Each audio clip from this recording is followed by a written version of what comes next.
Assalamu alaikum, dear listeners. Hope that you all are passing a good moment. Today I am going to make another content on parts of speech. But at first, I would like to introduce with my another new student who has come with me. What is your name? My name is Mariam. What is your nickname? My nickname is Mihirima. Which class do you read in? I read in class 3. Uh, where do you study? What is your school name?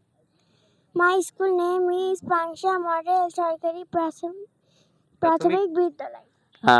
মিহিরিমা, তুমি বলো parts of speech কাকে বলে? বাক্যে ব্যবহৃত প্রতিটি শব্দ এক একটি parts of speech. Thank you. Parts of speech কত প্রকার? পার্টস অফ স্পিচ 8 প্রকার। Shoaib, are you ready? Parts of speech 8 প্রকার কি কি? Noun, pronoun, verb, adverb, adjective, preposition, conjunction, interjection. Thank you both of all you. Welcome.